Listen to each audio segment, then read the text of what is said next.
അസ്സലാമു അലൈക്കും വറഹ്മത്തുള്ളാഹി വബറകാതുഹു.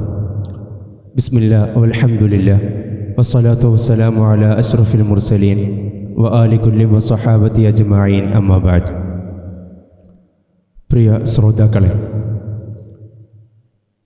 പുതിയ കാലമെന്നത് സംഗീതം പെരുകിക്കൊണ്ടിരിക്കുന്ന കാലമാണ്. സംഗീതത്തെ മാറ്റി നിർത്തിക്കൊണ്ടുള്ള ഒരു ജീവിത സങ്കല്പം തന്നെ അസാധ്യമായ ഒരു ജനത നമുക്കിടയിൽ ഇന്ന് ജീവിക്കുന്നുണ്ട് എന്നത് യാഥാർത്ഥ്യമാണ്. പണ്ടത്തെ പോലെ സംഗീതം ആസ്വദിക്കാൻ പ്രത്യേക സമയമോ ഇടങ്ങളോ ആവശ്യമില്ലാത്ത തരത്തിൽ ഇന്ന് സംവിധാനങ്ങളും മറ്റും പുരോഗതിയുടെ ഉത്തുംഗതിയിൽ എത്തി നിൽക്കുകയാണ്. നാം ഈ അടുത്ത് കേട്ടറിഞ്ഞ വാർത്തകൾ പരിശോധിച്ച് നോക്കുമ്പോൾ തന്നെ ഇന്ത്യയിൽ ഈ അടുത്തായി സംഘടിപ്പിക്കപ്പെട്ടതും ഇനി തീരുമാനിച്ചു വച്ചിട്ടുള്ളതുമായ സംഗീത ലൈവ് ഷോകളുടെ കണക്കുകൾ പരിശോധിക്കുമ്പോൾ ഗണ്യമായ വർധനവ് നമുക്ക് കാണാൻ കഴിയുന്നു. അതുപോലെ തന്നെ കേരളത്തിൽ ഗ്രാമോത്സവങ്ങളടക്കം ഏതു പരിപാടികളിലും സംഗീതമെന്നത് ഒഴിച്ചുകൂടാനാവാത്ത ഒന്നായി മാറിയിരിക്കുകയാണ്. ഈ അടുത്ത് കൊല്ലത്ത് ഒരു ഉത്സവത്തിൽ DJ പെർഫോമൻസ് നടത്തിയത് കേരള ഹൈക്കോടതിയിലടക്കം ചർച്ച ചെയ്യപ്പെടുന്ന രീതിയിലേക്ക് കാര്യങ്ങൾ മാറിയത് നാം വാർത്തയിലൂടെ അറിഞ്ഞവരാണ്. ഇത്തരുണത്തിൽ സംഗീതം പെരുകിയ ഈ കാലത്തെക്കുറിച്ച് നമുക്ക് ഹദീസിൽ തന്നെ കാണാം, ലയകൂനന്ന മിൻ ഉമ്മത്തി അഖ്വാമുൻ യസ്തഹില്ലൂനൽ ഹിറ വൽ ഹരീറ വൽ ഖംറ വൽ മആസിഫ്. എൻ്റെ സമുദായത്തിൽ വ്യഭിചാരത്തെയും മദ്യത്തെയും പട്ടിനെയും സംഗീതത്തെയും അനുവദിക്കുന്ന ഒരു ജനത വരുമെന്ന്. ഇനി ഇസ്ലാം എന്തുകൊണ്ട് ഇത്തരം കാര്യങ്ങളോട് ഒരു അകന്ന നിലപാട് സ്വീകരിക്കുന്നു? നമുക്ക് ഖുർആനിൽ തന്നെ കാണാം, വമിനന്നാസി മൻ യസ്തരി ലഹുവൽ ഹദീസ്. ഇതിനെ വിശദീകരിക്കുമ്പോൾ ഇബ്നു കസീർ പോലെയുള്ള തഫ്സീർ ഗ്രന്ഥങ്ങളിൽ പ്രമുഖരായ ഇബ്നു മസ്ഊദ് റളിയല്ലാഹു അൻഹു അടക്കമുള്ള പണ്ഡിതന്മാരെ ഉദ്ധരിച്ചുകൊണ്ട് ലഹുവൽ ഹദീസ് എന്നതിന് ഹുവൽ ഗിന, അത് സംഗീതമാണ് എന്ന് വ്യാഖ്യാനം നൽകിയത് കാണാം. ഇത്തരത്തിൽ ഒരു അകന്ന നിലപാട് ഇസ്ലാം സംഗീതത്തോട് പുലർത്തുന്നതിന് കാരണമായി ബഹുമാനപ്പെട്ട ഇമാം ശർവാനി തങ്ങൾ വിശദീകരിക്കുന്നു, യകൂനു സബബൻ ലിഹുസൂലിൻ നിഫാഖി ഫീ ഖൽബി മൻ യഫ്അലുഹു ഔ യസ്തമിഉഹു. അതായത് ഇസ്ലാം എന്നും പ്രാധാന്യം നൽകുന്നത് മനുഷ്യ ഹൃദയങ്ങളെ ദൈവസ്മരണയിലേക്ക് അടുപ്പിക്കാനാണ്. ഇതിന് ഭംഗം വരുന്ന രീതിയിൽ ഏതു പ്രവർത്തനങ്ങളുണ്ടെങ്കിലും അത് സംഗീതമടക്കമുള്ള കലാരൂപങ്ങളാകട്ടെ മറ്റേതുമാവട്ടെ, ഏതു പ്രവർത്തനങ്ങൾ ഈ ദിക്റുല്ലാഹിയിൽ നിന്ന്, അള്ളാഹുവിനെ സ്മരണ എന്നതിൽ നിന്ന് മനസ്സിനെ അകറ്റുന്ന പ്രവർത്തനങ്ങൾ ഏതുണ്ടോ അതിനോടൊക്കെയും ഇസ്ലാം ഒരു അകന്ന നിലപാട് തന്നെയാണ് സ്വീകരിക്കുക. ഏതായാലും എന്താണ് സംഗീതമെന്നും അതിൻ്റെ വിധിവിലക്കുകൾ എപ്രകാരം കർമ്മശാസ്ത്രത്തിൽ വ്യത്യാസപ്പെടുന്നു എന്നും നമുക്ക് ചർച്ച ചെയ്യാം. ആദ്യമായി അഖില വിജ്ഞാനകോശം സംഗീതത്തെ എങ്ങനെയാണ് നിർവചിച്ചത് എന്ന് നമുക്ക് മനസ്സിലാക്കാം. ഹൃദ്യവും ഭാവോദ്ദീപകവുമായ ശബ്ദത്തിൻ്റെ പ്രയോഗമാണ് സംഗീതമെന്ന്. നാദത്തിൻ്റെ സവിശേഷ വിന്യാസമാണ് സംഗീതത്തിൻ്റെ സൗന്ദര്യം. സപ്തസ്വരങ്ങളും ആരോഹണ അവരോഹണങ്ങളും പലതരം വിന്യാസങ്ങളും ചേർന്നാണ് സംഗീതം ഉണ്ടാകുന്നത്. ഈയൊരു നിർവചനത്തിൽ നിന്ന് നമുക്ക് മനസ്സിലാക്കാൻ സാധിക്കുന്നതാണ്, കവിത എന്നത് സംഗീതത്തിൻ്റെ ഇനത്തിൽപ്പെടുന്നതല്ല. കാരണം കവിത ആശയപ്രധാനവും സാഹിത്യപരവുമാണ്. എന്നാൽ സംഗീതം താളത്തിനും ഈണത്തിനുമാണ് പ്രാധാന്യം നൽകുന്നത്. ഇനി സംഗീതത്തിൻ്റെ കർമ്മശാസ്ത്ര വീക്ഷണത്തിലേക്ക് നാം ശ്രദ്ധ തിരിക്കുകയാണെങ്കിൽ, ബഹുമാനപ്പെട്ട നവവി റളിയല്ലാഹു അൻഹു മിൻഹാജിൽ രേഖപ്പെടുത്തിയായി കാണാം, യുക്റഹുൽ ഗിനാഉ ബിലാ ആലത്തിൻ വസമാഉഹു. വാദ്യോപകരണങ്ങളില്ലാതെയുള്ള സംഗീതം കറാഹത്താണ് എന്ന് നിരുപാധികം വിധിച്ചതിന് ശേഷം ഏത് തരത്തിലുള്ള സംഗീതമാണ് ഇവിടെ ഉദ്ദേശിക്കുന്നതെന്ന് ഇബ്നു ഹജറുൽ ഹൈതമി തങ്ങൾ അവരുടെ തുഹ്ഫയിൽ രേഖപ്പെടുത്തുന്നുണ്ട്. ഹുവ ബിസിഫത്തുൽ ഗിനാഇൽ മഅറൂഫ് ഫി ഹാസിഹിൽ അസ്മിനതി മിമ്മഷ്തമല അല തൽഹീനാത്തിൽ അനീഖ വനഗമാത്തിർ റഖീഖ. അതായത് സാധാരണ രീതിയിൽ സംഗീത വിദ്യാലയങ്ങളിൽ ചെന്നുകൊണ്ട് നാം പഠിക്കുന്ന താളാനുരാഗത്തോടു കൂടിയുള്ള സംഗീതമാണ് ഇവിടെ സംഗീതം എന്നുകൊണ്ട് ഉദ്ദേശിക്കുന്നതെന്ന് ബഹുമാനപ്പെട്ടവർ വിശദീകരിക്കുന്നുണ്ട്. സംഗീതത്തെ നമുക്ക് രണ്ടായി തരംതിരിക്കാം. ഒന്ന്, വാദ്യോപകരണങ്ങളുടെ അകമ്പടിയോട് കൂടെയുള്ള സംഗീതവും അങ്ങനെയല്ലാത്ത വാദ്യോപകരണങ്ങൾ ഉപയോഗിക്കാത്ത സംഗീതവും. വാദ്യോപകരണങ്ങൾ ഉപയോഗിക്കാത്ത സംഗീതത്തെ കർമ്മശാസ്ത്ര പണ്ഡിതന്മാർ രണ്ട് തരത്തിലാണ് വീക്ഷിക്കുന്നത്. ഒന്ന്, അനുവദനീയമാണ് എന്ന വിഷയത്തിൽ ഭിന്നാഭിപ്രായമില്ലാത്ത ഒരു വിഭാഗവും അനുവദനീയമാണോ നിഷിദ്ധമാണോ എന്ന വിഷയത്തിൽ രണ്ടഭിപ്രായമുള്ള മറ്റൊരു വിഭാഗവും. അനുവദനീയമാണ് എന്ന വിഷയത്തിൽ ഭിന്നാഭിപ്രായമില്ലാത്ത ആ വിഭാഗത്തിൽപ്പെടുന്ന ചില ഉദാഹരണങ്ങൾ മനസ്സിലാക്കാം. അല്ലാഹു സുബ്ഹാനഹു വ തആല മുത്തുനബി സല്ലല്ലാഹു അലൈഹി വസല്ലം തങ്ങൾ, മറ്റ് അമ്പിയാക്കൾ, പണ്ഡിത വരേണ്യർ തുടങ്ങിയവരുടെ പ്രകീർത്തന ഗാനങ്ങൾ. മറ്റൊന്നാണ് ഭാരിച്ചതും ക്ലേശിച്ചതുമായ ജോലിവേളകളിൽ, പണ്ടുകാലത്തുള്ള ദീർഘമായ ഹജ്ജ് യാത്രാവേളകളിലൊക്കെ വിശ്വാസികൾക്ക് ഒരു ആനന്ദം ജനിപ്പിക്കാനും അവരുടെ ക്ഷീണമകറ്റാനും വേണ്ടി പാടിയിരുന്ന ഗാനങ്ങൾ. മറ്റൊന്ന് തുഹ്ഫയിൽ പറഞ്ഞതുപോലെ അൽ ഹിദാ അഥവാ ഒട്ടകങ്ങൾക്ക് ചലനവേഗത വർദ്ധിക്കാൻ വേണ്ടി പാടിയിരുന്ന ഇടഗീതങ്ങൾ.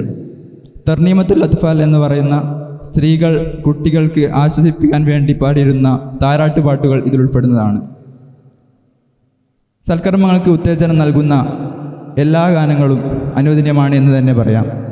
കാരണം മുത്തുനബി സല്ലല്ലാഹു അലൈഹി വസല്ലം തങ്ങൾ പള്ളി നിർമ്മാണ വേളയിലും ഹന്തകി കിടങ്ങ് കൊയ്ക്കുന്ന സമയത്തൊക്കെ ഗാനമാലപിക്കുകയും അത് അനുചരർ ഏറ്റുപാടുകയും ചെയ്ത സംഭവം ഹദീസിൽ നിന്ന് വ്യക്തമാണ്. മറ്റൊരു സംഭവമായിട്ട് നമുക്ക് പറയാനുള്ളത്, കല്യാണ വേളകളിൽ മുത്തുനബി സല്ലല്ലാഹു അലൈഹി വസല്ലം തങ്ങൾ ഗാനമാലപിക്കാൻ കൽപ്പിച്ചിരുന്നു എന്ന് ഹദീസുകളിൽ നിന്ന് വ്യക്തമാകുന്നു. ഈ സന്ദർഭങ്ങളിലൊക്കെ നിരുപാധികം അനുവദനീയമാണ് എന്ന് നമുക്ക് വ്യാഖ്യാനിക്കാം. ഇവിടെ വാദ്യോപകരണങ്ങളില്ലാതെയുള്ള സംഗീതത്തിൻ്റെ അനുവദനീയമായ വശങ്ങളെക്കുറിച്ച് പറഞ്ഞു. ഇനി ഇതേ രൂപത്തിൽ വാദ്യോപകരണങ്ങളില്ലാതെയുള്ള സംഗീതത്തിൻ്റെ ഹറാമായ രീതിയെക്കുറിച്ച് നാം മനസ്സിലാക്കുമ്പോൾ, കഫ്റാഗ് പോലെയുള്ള ഗ്രന്ഥങ്ങൾ നാം പരിശോധിച്ച് നോക്കുമ്പോൾ ആ ഒരു രീതിയെ 4 കാരണങ്ങളായി തരംതിരിച്ച് കാണാം. ഒന്നാമതായി, ഉള്ളടക്കം മോശമാവുക. അതായത് ഇസ്ലാം നിഷിദ്ധമാക്കിയ കള്ള്, അശ്ലീലത തുടങ്ങിയ കാര്യങ്ങളിലേക്ക് ശ്രോതാക്കളെ പ്രേരിപ്പിക്കുന്ന തരത്തിലുള്ള സംഗീതം, ഈ ഒരു തരത്തിലുള്ള സംഗീതം ഹറാമാണ്. ഇനി മറ്റൊന്നാണ്, ആലാപകൻ ശ്രോതാക്കളിൽ ദുർവികാരവും ദുശ്ചിന്തയും ഉണർത്തുന്നവരാവുക. അമ്രതീയങ്ങളായ ആൾക്കാർ, അതുപോലെ സ്ത്രീകൾ തുടങ്ങിയവരൊക്കെ പ്രാപിക്കാനോ സ്പർശിക്കാനോ പ്രേരിപ്പിക്കുന്ന തരത്തിലുള്ള സംഗീതവും ആലാപകരും ഹറാമാണ്. ഇനി മൂന്നാമതായി, ബാങ്ക്, ഇഖാമത്ത് എന്നിവ സംഗീതത്തിൻ്റെ താളത്തിൽ വിളിക്കൽ, ഇതും ഹറാമാണ്. നാലാമതായി പറയുന്ന കാണാം, ഖാരിയങ്ങൾ നിർദ്ദേശിച്ചിട്ടില്ലാത്ത രൂപത്തിൽ വിശുദ്ധമായ ഖുർആനിനെ സംഗീത രൂപത്തിൽ പാരായണം ചെയ്യുക, ഇതും ഹറാമിൻ്റെ ഗണത്തിലാണ് മഹാന്മാരായി എണ്ണി കാണുന്നത്. ഇവിടെ വാദ്യോപകരണങ്ങൾ ഉപയോഗിക്കാത്ത സംഗീതത്തിൽ അനുവദനീയമാവുന്നതും നിഷിദ്ധമാവുന്നതും നമ്മൾ വിശദീകരിച്ചു കഴിഞ്ഞു. ഇനി വാദ്യോപകരണങ്ങൾ ഉപയോഗിച്ചുള്ള സംഗീതത്തിൻ്റെ കർമ്മശാസ്ത്ര വീക്ഷണങ്ങൾ നമുക്ക് പരിശോധിക്കാം. പ്രധാനമായും തന്ത്രിവാദ്യം, സുഷിരവാദ്യം, ചർമ്മവാദ്യം, ലോഹവാദ്യം എന്നിങ്ങനെ 4 തരത്തിലാണ് സാധാരണയായി വാദ്യോപകരണങ്ങൾ കണ്ടുവരുന്നത്. ഇവയുടെ തന്നെ ഹുക്കുമുകൾ വിശദീകരിക്കുന്നിടത്ത് 2 തരത്തിൽ പണ്ഡിതന്മാർ ഇതിനെ വിശദീകരിക്കുന്നുണ്ട്. ആദ്യമായി നിഷിദ്ധമായവയെക്കുറിച്ച് ബഹുമാനപ്പെട്ട ഇബ്നു ഹജർ തങ്ങൾ അവിടുത്തെ തുഹ്ഫയിൽ പറയുന്നു, വയഹ്റമു ഇസ്തിഅമാലു ആലത്തിൻ മിൻ ശഅരി ശറബതി കതുംബൂരിൻ വഊദിൻ വസഞ്ചിൻ വമിസ്മാരിൻ ഇറാഖി. അതായത് ഈ മദ്യപാനികളുടെയൊക്കെ ചിഹ്നമായി അറിയപ്പെട്ടിരുന്ന തമ്പുരു, സാരംഗി, മുക്കമ്പി, വീണക്കുഴൽ പോലത്തൊക്കെ വാദ്യോപകരണങ്ങൾ, ഇവകൾ നിർമ്മിക്കുന്നതാണെങ്കിലും അവകൾ ഉപയോഗിച്ച് വാദനം നടത്തുന്നതാണെങ്കിലും ഇവയുടെ വാദനം കേട്ട് ആസ്വദിക്കുന്നതാണെങ്കിലും ഒക്കെയും ഹറാമ് തന്നെയാണ് എന്ന് ഇബ്നു ഹജർ തങ്ങൾ വിശദീകരിക്കുന്നു. എന്നാൽ ഇന്ന് ആധുനിക കാലത്ത് നമ്മൾ കണ്ടുവരുന്ന guitar, synthesiser, drum machine, digital audio orchestration തുടങ്ങിയ ആധുനിക വാദ്യോപകരണങ്ങൾ ഇവയുടെ സ്വഭാവ രീതി പരിശോധിക്കുമ്പോൾ ഇതും നാം മേൽപ്പറഞ്ഞ വാദ്യോപകരണങ്ങളോട് സാമ്യമുള്ളത് തന്നെയാണ്. അതുകൊണ്ട് തന്നെ ഇബ്നു ഹജർ തങ്ങൾ തുടർന്ന് പറഞ്ഞ സായിറു അൻവാഇൽ ഔതാരി വൽ മസാമീരി എന്നതിൽ നിന്നും ഇവയും നിഷിദ്ധമായവയുടെ ഹുക്കുമിൽ പെടുന്നതാണ് എന്ന് തന്നെ മനസ്സിലാക്കാൻ സാധിക്കും. വാദ്യോപകരണങ്ങളിൽ നിഷിദ്ധമായതിനെ നമ്മൾ മനസ്സിലാക്കി. ഇനി അനുവദനീയമായ വാദ്യോപകരണങ്ങളുണ്ടോ എന്ന് നമുക്ക് നോക്കാം. ദഫ്, അറബന പോലത്തത് അനുവദനീയമാണ്. അത് ചില സമയങ്ങളിൽ ചില സാഹചര്യങ്ങളിൽ അത് സുന്നത്ത് കൂടിയാണ്. ചെണ്ടയാകട്ടെ അത് ഹലാലുമാണ്.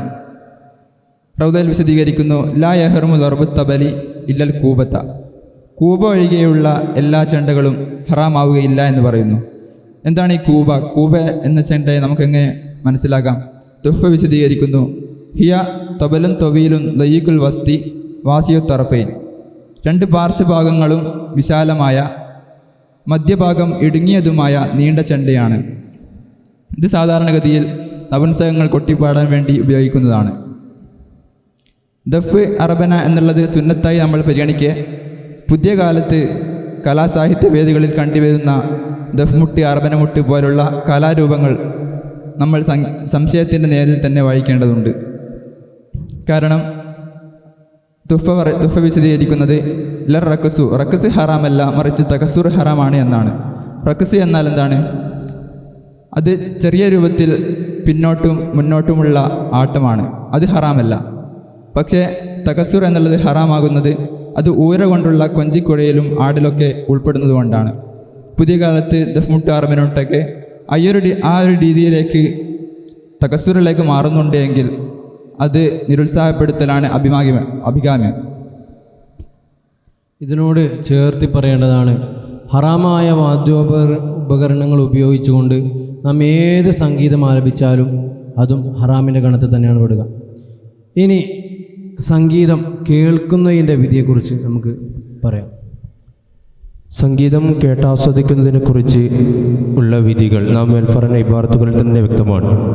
മിൻഹാജിൻ്റെ ഒയുക്റഹുൽ ഖിനാഉ ബിലാ ആലത്തിൻ വസമാഉഹു എന്നതിൽ നിന്നും കറാഹത്തായ സംഗീതങ്ങൾ കേൾക്കലും കറാഹത്താണ് എന്നും, അതുപോലെ തുഹ്ഫയിൽ വിശദീകരിച്ച വാദ്യോപകരണങ്ങളിൽ ഹറാമാവുന്നതിനെ വിശദീകരിക്കുന്നിടത്ത് വസായിറു അൻവാഇൽ ഔതാരി വൽ മസാമീരി വസ്തിമാഉഹ എന്നതിൽ നിന്നും ഹറാമായ വാദ്യോപകരണങ്ങൾ ഉപയോഗിച്ചുള്ള സംഗീതം കേൾക്കലും ഹറാമാണ് എന്ന് തന്നെ മനസ്സിലാവും.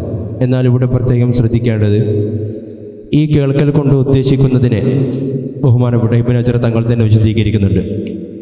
ഇത് കേവലം കേട്ടുപോകുന്നതിനെ കുറിച്ചല്ല, മറിച്ച് ഇസ്തിമാ അഥവാ ഉദ്ദേശപൂർവം ആസ്വദിക്കുക എന്ന ലക്ഷ്യത്തിൽ കേൾക്കുമ്പോഴാണ് ഈ ഹുക്മ് ബാധകമാകുന്നത്.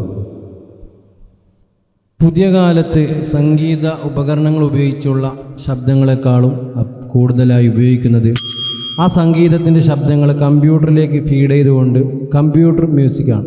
അതിൻ്റെ ഇസ്ലാമിക വീക്ഷണം എന്താണ്? കമ്പ്യൂട്ടർ മ്യൂസിക്കും ഹറാമി എന്ന ഗണത്തിൽ തന്നെ പെടുന്നതാണ്. കാരണം തുഫ വിശദീകരിക്കുന്നത് പോലെ സംഗീതത്തിൻ്റെ വിഷയത്തിൽ ആലസ്യമല്ല പ്രധാനം, മറിച്ച് സൗത്താണ്. സംഗീതോപകരണമല്ല അവിടെ പ്രശ്നമാകുന്നത്, മറിച്ച് ആ സംഗീതത്തിൻ്റെ ശബ്ദമാണ്.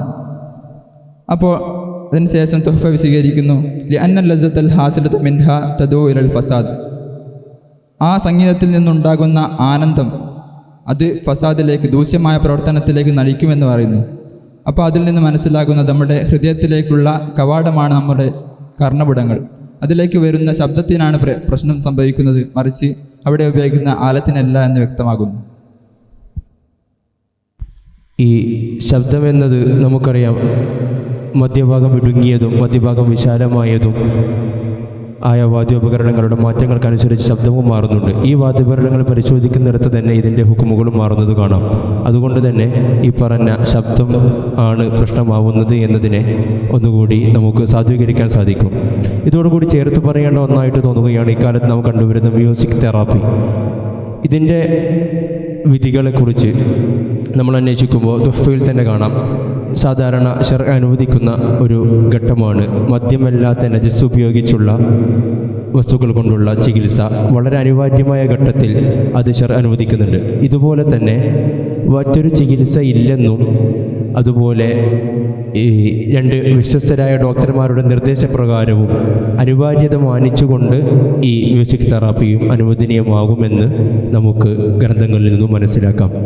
ഏതായാലും സംഗീതം ഏറെ പുരോഗതി പ്രാപിച്ചുകൊണ്ടിരിക്കുന്ന ഈ പുതിയ കാലത്ത് സംഗീതത്തിൻ്റെ ഇസ്ലാമിക മാനങ്ങളെ മനസ്സിലാക്കലും അതിനനുസരിച്ച് അതിനെ നേരിടലും ഏറ്റവും അനിവാര്യമായ ഒന്നാണ്. ഏറെ പ്രധാനമായി മനസ്സിലാക്കേണ്ടത് പുതിയ കാലത്ത് നോർമലൈസ് ചെയ്യപ്പെട്ടു എന്ന് കരുതി മാറ്റിവെക്കേണ്ടതല്ല എല്ലാ കാലത്തും മൂല്യം ഉയർത്തിപ്പിടിക്കുന്ന ഇസ്ലാമിൻ്റെ വിലക്കുകൾ എന്നത്. അതുകൊണ്ട് ഇസ്ലാമിൻ്റെ മാനങ്ങൾക്കനുസരിച്ച് അതിനെ നേരിടാൻ നാം ബദ്ധശ്രദ്ധരാവണം. അള്ളാഹു നമുക്ക് തൗഫീഖ് നൽകട്ടെ. വആഖിറു ദഅവാന അനിൽ ഹംദുലില്ലാഹി റബ്ബിൽ ആലമീൻ. വസ്സലാമു അലൈക്കും വറഹ്മത്തുള്ളാഹി.